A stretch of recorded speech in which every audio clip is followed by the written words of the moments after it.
তাহলে মা বোনরা যারা আছেন, কিপ সাইলেন্ট প্লিজ। আপনারাও কথা শুনবেন, তাফসীর কিন্তু করা যাবে না। আল্লাহ যদি আবার এই জনপদে আবার কোনোদিন আনে, হায়াত হয়, তখন তাফসীর মানে হলো সকালবেলায় সূর্য উঠলে, আমাবস্যার রাত, ঘুটঘুটে অন্ধকার, কিছুই দেখা যায় না। সকালবেলায় সূর্যটা যখন ওঠে, আস্তে আস্তে সব যেরকম পরিষ্কার হয়ে যায়, দিবালোকে সব যেরকম স্পষ্ট হয়ে যায়, কোনটা কি সব দেখতে পাচ্ছি আলোর ভিতরে। তাফসীর মানে হলো আলো, এমন আলো যে কোরআনের এই জায়গায় আল্লাহ তাআলা কি বুঝাতে চেয়েছেন, কি বলতে চেয়েছেন, একজন শ্রোতার কাছে, শ্রোতার দৃষ্টিতে দিবালোকের মতো, দিনের আলোর মতো সব যখন পরিষ্কার হয়, এটার নাম হলো তাফসীর। আবার আলেমরা যারা আছেন, এই ব্যাখ্যা আপনাদের জন্য না, এটা সাধারণ পাবলিকের জন্য। নুরুল আনোয়ার কিতাবের ভিতরে আল্লামা মোল্লা জিয়াউর রাহমাতুল্লাহ আলাইহি লিখেছেন আল আওয়ামু কাল আনআম। সুতরাং সাধারণ পাবলিক যেভাবে বুঝে ওইভাবে বোঝানোটাই হলো সার্থকতা। সুতরাং ওই বিস্তারিত ব্যাখ্যা তাফসীরে যাওয়া যাবে না। 33 নম্বর সূরা 35 নম্বর আয়াত, আল্লাহ তাআলা বলেছেন নারী অথবা পুরুষ 10টা গুণ যদি অর্জন করতে পারে, তাহলে আল্লাহ তাআলা 2টা প্রতিশ্রুতি দিয়েছেন। সুবহানাল্লাহ বলেন। এটা কিন্তু নির্বাচনী প্রতিশ্রুতি নয়।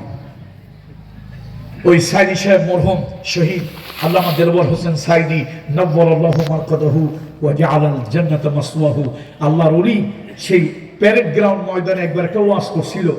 কয়েক লোক নির্বাচনে জয়ী হওয়ার জন্য একটু হিপোক্রেসি, একটু চালাকির আশ্রয় নিয়েছে। তো গিয়ে বলছে, ভাইরা আমার, আপনারা যদি আমারে বিজয়ী করেন, আমারে যদি ভোট দিয়ে বিজয়ী করেন, আমি গরুর গাড়ির চাকার মতো বিরাট একটা জিলেপি বানাই দেব। আপনারা যদি ভোট দিয়ে আমারে বিজয়ী করেন, তো মটকার মতো বড় বড় একটা রসগোল্লা বানাই দেব।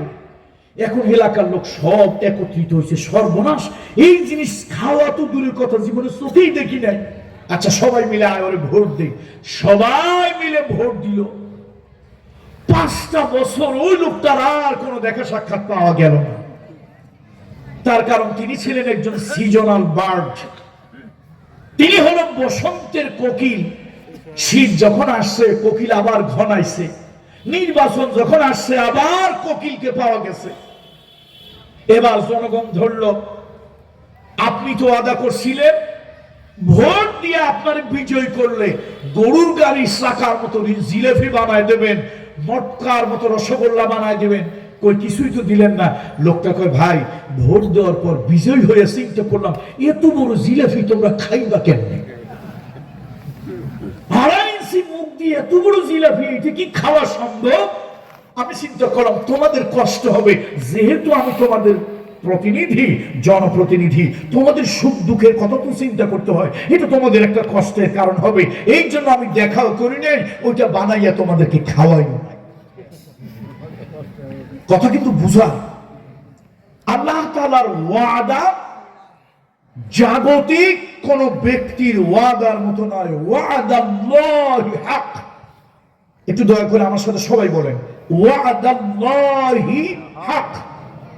আল্লাহর ওয়াদা, আল্লাহর প্রতিশ্রুতি হলো সত্য।